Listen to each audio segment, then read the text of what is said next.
You've known for a year we were losing the apartment and you didn't tell me. I've known it was a possibility.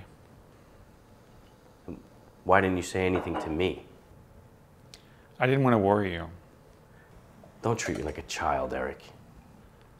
I'm not, Toby. I simply... So the night we got engaged, I mentioned having the wedding here at the apartment. And you said, yeah, maybe. Did you know then? Yes. You proposed to me on the day you found out we were being evicted? On the day I found out it was a possibility. You see how that looks, don't you? No. It looks like entrapment. How did I entrap you? By luring me into a marriage under false pretenses. So you're saying that if you had known about the apartment, you might have made a different decision? I'm saying I didn't have all the information I needed when you asked me to marry you. What other information did you need? Are you with me because of the apartment? Of course not. So why should it matter? Because you weren't honest with me. I'm being honest with you now. We're gonna have to move at the end of the year. I'm sorry I did not say anything. I truly did not want to worry you needlessly. But with your advances on the play, I figure we'll have enough money for a down payment on an apartment. And if there's any left over, we'll have enough to start saving to adopt a baby in a year or two. Oh, Toby, come on. Now that you're back, we can finally start planning for the future. I can't just start looking at apartments with you, Eric. I can't just sit down and make plans for the future. Why not? Because who the fuck knows what's gonna happen between now and then? And in the meantime, I have a lot of work to do. My play's coming to Broadway, and I can't make a commitment like that right now. Toby, please, just tell me what the fuck is going on. I don't want to get married. Okay? I don't want to get married. Right now? At all? Or to me? Toby? Toby, please answer me. I don't know. Yes, you do. I don't want to marry you. Why not? I feel we're in different places right now. What does that even mean, Toby? I don't know, it's just what I feel. I I don't have know how done to nothing but love and support you. I have walked beside you for 7 years. Now that I don't have this apartment to offer you, now that success is within your grasp, you don't need me anymore. It has nothing to do with your apartment, Eric. I mean, maybe you even think that you can do better, but at least be honest and tell me that, Toby. I just want something different.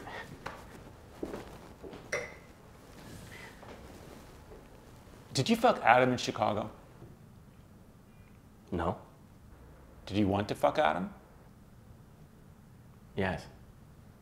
Of course I wanted to fuck Adam. Who doesn't? I don't. Then there's something seriously wrong with you, Eric. He's fucking gorgeous. There's more to people than beauty. You'd have to tell yourself that, wouldn't you? I didn't mean it. I'm sorry. Actually, that's the first honest thing you've said this entire conversation. And since we're finally telling each other the truth, you should know that I hated your fucking play. Wow, Eric. I never thought you would stoop so low as to lash out like that. That play is the greatest fucking thing I've done in my life. We're a huge fucking hit. And we're moving to Broadway. Because of Tom's production and Adam's performance. Fuck you, Eric. I worked my ass off on that play. I've been rolling that boulder up the hill for the past decade of my life. And who stood beside you while you're rolling your fucking boulder? You had the luxury of struggling for the last 7 years because of me, what I gave you. That is such bullshit, Eric. What you gave me? You didn't give me anything. I built my goddamn life from the ground up.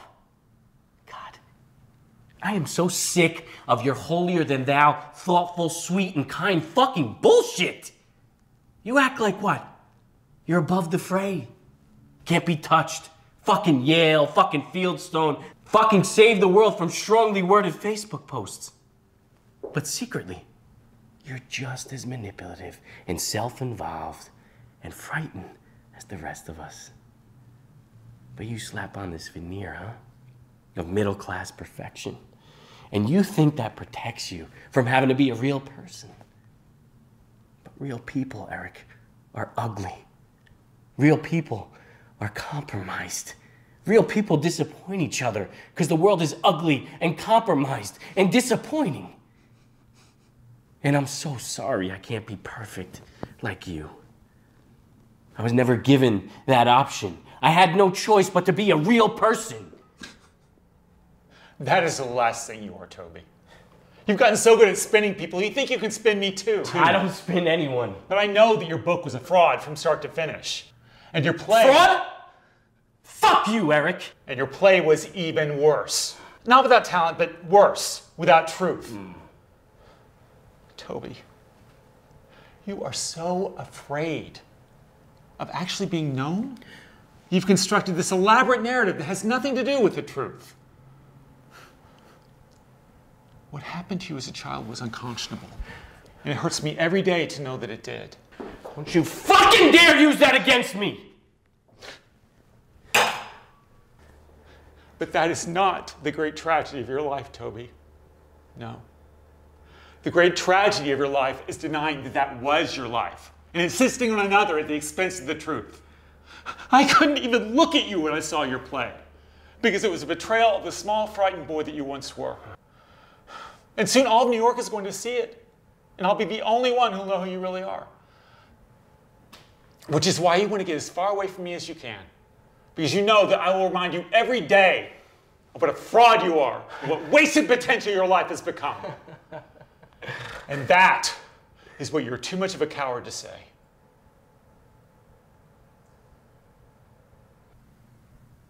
Well, Eric, if there's anyone that knows anything about wasted potential, it's you. And if this is how you feel about me, if this is who you think I really am, then why the fuck have you stayed with me for 7 years? Because I love you, you fucking piece of shit!